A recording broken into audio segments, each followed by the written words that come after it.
So hello everyone, I am doing this interview. This is a nurse from Nigeria, my friend and the author of this book. I told you that I would be doing an interview with her, Chineye Asomba, right? So this is her book. I was really excited when she did this book. I supported her. So please let's welcome, I know her as Hannah, so let's welcome Hannah as we know her. Hannah? Hello. So the first question, what made you decide to leave Nigeria for the UK? My friend, she had been telling me since 2018 to write the IELTS exam, and I wasn't listening because I was thinking about the food. I was like, what will I eat when I get to the UK? You know, I didn't know that there was anything called Nigerian food, African stores.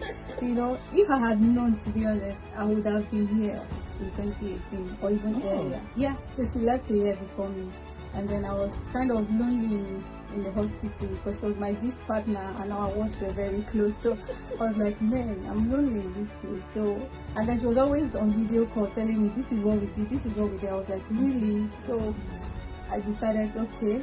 And then I started reading for IELTS, and after that, everything just went on smoothly, and I just felt that, it was time for me to leave because, So would you say that your friend has been a motivating factor for you coming to the UK? 100%. She has been, I told her, and she knows, In fact, when she left, I cried. So my second question would lead into that. What was your first week in the UK really like? How did you feel? So my plan was to go to the same place where my friend was working, but I did the interview and I wasn't selected there. So, and then I did 5 other interviews. I was selected in 5? I did more than 5 interviews. I was selected in all the trusts that I ever applied in. So when I got here, that was when I knew that I was alone. Right. Because back home, of course, I lived alone where in the state where I was back home. However, your colleagues, your flatmates and all, they are like a family, especially in that compound I lived in. So coming here alone, not knowing anybody, it was a lonely walk. I felt very lonely and unhappy. So what was the biggest culture shock working in the UK? Okay, for me, I think it was the weather. For us both. Oh so did you feel like you had to prove yourself more? Of course, I did, especially when we were to go for the band 6 position. I felt like that I didn't stand a chance because of maybe my skin color or something, even though other skin colors were also bands, but it was something that was going through my mind always, So when I came, I had to prove myself because they knew that I was coming from a hospital, mental health hospital, so I needed to prove that yes, I had worked there for at least 4 years like I claimed. If somebody of this race does something, you have to do 100% more to prove yourself. That's basic.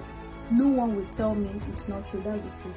You have to keep proving yourself that you're good, you're a good nurse, or you're competent or experienced. Was there a moment you thought, this is harder than I expected? Of course. There were moments I thought. So it was not just basic nursing. There were other things involved. You had carers assessments. You had to arrange for carers assessments. What is carers assessments? We don't know what that is, And then you have to be involved with the family, MHAs. Any mistake in the paperwork, you have to. But one thing I give kudos to our trust, our former trust, because a typical band 5 in our former trust, I'm telling you from experience, can work anywhere. Really? Yes, with the training that we were given. Because we were band 5s and we were getting MHA forms, we were collecting it from the paramedics, we were checking all through to see if there were mistakes and all of that. We were handling the shifts even during weekends when we have no band 6s or band 7s. The training was very good. It was so those were the things that were that was kind of different from back home. Did you ever feel like giving up, and what stopped you? So I felt like giving up every day. Yeah, I would say what stopped me was where I came from.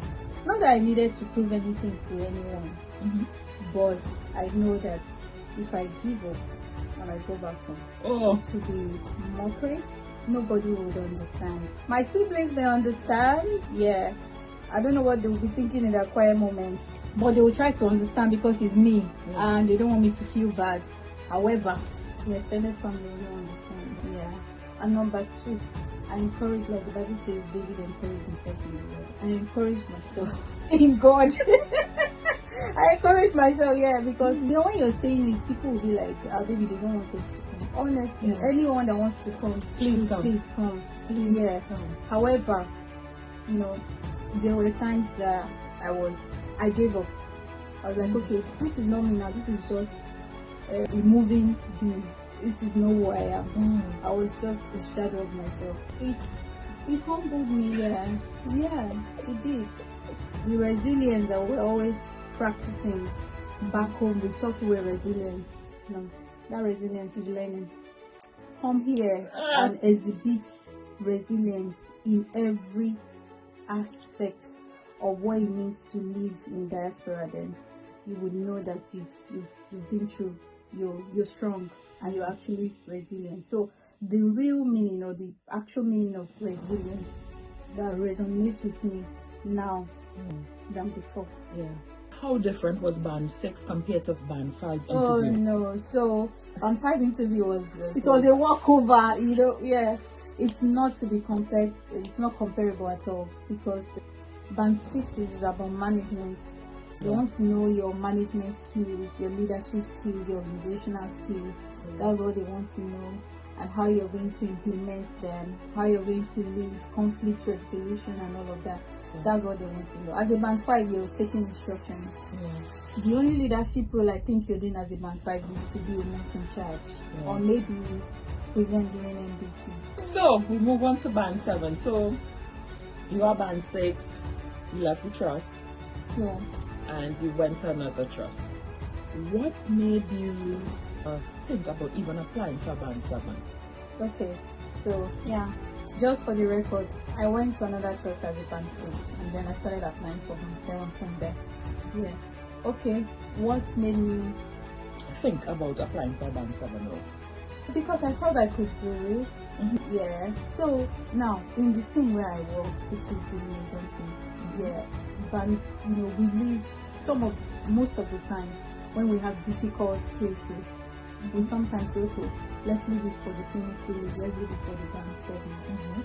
Personally, I don't like doing that, but most times I'm forced to do it because of the complexity of the patient's presentation. Now, what I usually tell myself afterwards is, what if you were the band 7? Would you leave it? Yeah. And so I try as much as possible to make a decision no matter whose ox is God. Why? Because we have delicate patients that you're sometimes scared that when they go home they'll kill themselves and all that. But I've actually seen that, you know, those ones that will actually kill themselves, we don't even know. Yeah. We don't know the ones that will kill themselves. The ones that you know, the ones you feel like they would actually do this will not do it, and the one you never thought about would be the ones to do it. So it's a very risky job, even as a nurse. But the decision making, the having difficult conversations is what makes you a leader. And then making those decisions irrespective of how everyone feels. If it's the right decision, you have to make it anyways. So yeah, those are the things that made me think that yes, this is something I could do. Because sometimes when a decision is made, you'll be itching where you are. You'll be like, no, it shouldn't have been like. But if you were a band 7, you would have done it. You would have said no, it shouldn't be. You would be able to argue it out. But as a band 6, you'd be like, okay, band 7 has said it, and then yeah. So was the band 7 interview different from the band 6? So I would say yes, because in band 6, the interviewer is asking you scenario questions, and you're saying how you did this, how you did that. But in the band 7, They don't want to know how you did this or did that. They want to know how you gave instructions for this to be done, how you provided support for this to be done as a leader. Yeah, because you will be delegating duties. You'll be giving clinical oversight of okay. So those are the things, those instructions you're giving, those advanced assessments you're making is what makes you the leader. What do you think they were really looking for as a band 7? What do you really think they are looking for? Someone coming from, overseas, stepping into a band 7 role, which is senior management. What do you really think? Okay, so for someone coming from overseas, I think they are trying to look for someone that can stand her ground despite all odds. Yeah, you being able to make difficult decisions and being able to have difficult conversations with people, because human resources, they are the most difficult to lead and control. Yeah, let me not use the word control now, to lead. So yeah, you would have people that will get on your nerves. You're not going to use your emotions now because you're a leader. Yeah, so you're going to have these conversations with people even when it's uncomfortable. Yeah, so those are the things they want to know, how you can stand your ground and how you can make decisions to the benefit of the team, how you're going to bring your team together and work together. What inspired you to write this book? Okay, yeah, so what inspired me to write that book was, so that this book, I'm not trying to bring the book down, but it's a small book that should have been more than this. But I decided that, okay, let me write it and publish. I've been postponing this for years. When you say years, I will tell you how I started. Yeah. So when I was in primary school, I was writing. Primary school? Yeah, I was writing, and then these stories, like all these stories you write, these stories you just like write a long story. And I noticed I was telling stories in class. People were liking the stories. So one day, my uncle, that's my dad's younger sister, the husband, works in Guardian newspapers. So I think he now saw one of those, because I had a very big jotter, so where I was writing those stories, he now said I should give him, that he will publish that he will publish 1 or 2 of his stories in the Guardian newspaper. Then I was telling my dad, was it my mom, to buy Guardian. Not knowing that he didn't give it to them. Yeah. And then he now told us later that his house got bombed. So that means my jotter with all the stories, and me, I didn't have a backup. I didn't have so I wrote everything clean and gave to him. So that kind of killed that dream, I tell you. After that, I just gave up. Oh my God. Yeah, I gave up on that. So, but I noticed that when I was now in school of nursing, whenever I write, people are like, "Hey, I like your writing." And apart from writing, I liked writing. We were writing notes in school of nursing. Yeah. So I would write, and then my seniors would bring their notes for me to write for them. Yes. So it was something I liked. So I was not like, yeah, maybe I should bring my story stuff back. Yeah, I'm not in for inspirational. I know stories, and especially now that stories sell. So I've been battling with what will I write about, what will I, which story, so many things on my mind. But one thing I notice is that if I don't write it now, I'll forget. And I've missed so many things because of that. I must write, even if I'm just waking up from sleep, just write it down, and then later you can develop it. Yeah.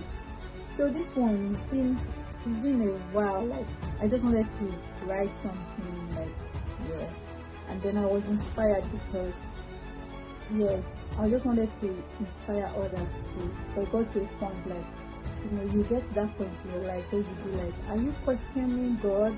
Do you understand? Like, you're praying and you're not getting answers. Is there something wrong with me? So that's what actually made me know that there are some people in this position who will write this book so they will not give up on God. Yeah, those people that have actually doubted their purpose in life, those people that think they are worthless or think that they are not complete because they are not married, or they feel they are not complete because one thing or the other has not happened in their life. Just to let them know that the delay is not denial and that they are complete, even if the answer is not denial. Okay, and that would lead to my second question. Who is this book? Who is this book? Yeah, I think I've said it here. Yeah. Those that have doubted their purpose. Yeah, those that feel like they are being delayed. You know. So when you read even the foreword of this book here, yeah, those that think that there's something that is off about them, there's nothing off about you. Once you're with God, is you can't miss your way. Yeah. You're absolutely right. And what do you want people to take from this book? When someone reads this book, what do you want them to? I want them to find purpose. So I want them to have hope in God. Faith, not hope now. Hope is good, yeah, but faith in God. I want them to, build their faith in God and know that God doesn't fail, no matter. And what you're experiencing does not define God. Yeah, that's not the definition of who God is. Yeah. Okay. So I read this book and I had a season of shedding, and I marked this off. Who am I when no one is watching? Yeah. Who am I becoming when no one is clapping? And that really stood out to me.